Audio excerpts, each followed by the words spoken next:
পুনর্বাসন ছাড়া দেশ জুড়ে হকার উচ্ছেদের প্রতিবাদে উত্তাল হলো উদয়পুর রেল স্টেশন। এই ইস্যুকে কেন্দ্র করে বিক্ষোভ দেখায় সিআইটিইউ উদয়পুর মহকুমা কমিটি।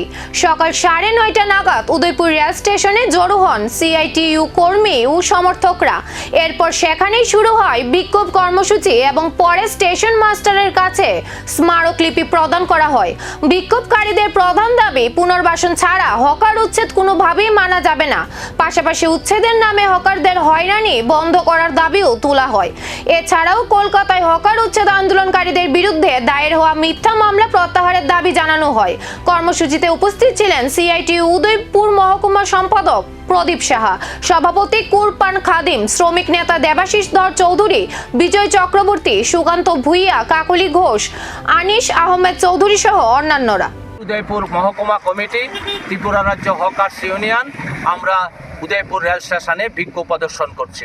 আমরা বলতে চাই, ভারতবর্ষে 4 কোটি হকার আছে, যাদের 30 কোটি মানুষ তাতে জীবন ধারণ করছেন এই হকারিং করে। আমাদের দেশের 77% মানুষ দারিদ্র সীমার নিচে বসবাস করছে। এই 77% মানুষ হকারের উপর নির্ভরশীল। কিন্তু গোটা ভারতবর্ষের সরকার এই রাজ্যে এবং পশ্চিমবাংলা, বিশেষ করে যাদবপুর থেকে বিভিন্ন স্টেশনে তারা হকার উচ্ছেদ করছেন। কেননা যারা পুঁজিপতি, টাটা থেকে আরম্ভ করে অনিল আম্বানি থেকে আরম্ভ করে যারা বড় বড় মহল করবেন, তার সুবিধা করে দিচ্ছে হকার উচ্ছেদ করে দিয়ে। তাই আমরা বলতে চাই, এই হকারদের পুনর্বাসন ছাড়া হকার উচ্ছেদ করা যাবে না। তার জন্য আমরা গোটা ভারতবর্ষের সাথে সিআইটিইউ উদয়পুর মহকুমা কমিটি রেল স্টেশনের সামনে আমরা বিক্ষোভ প্রদর্শন করছি। এই হলো আমাদের।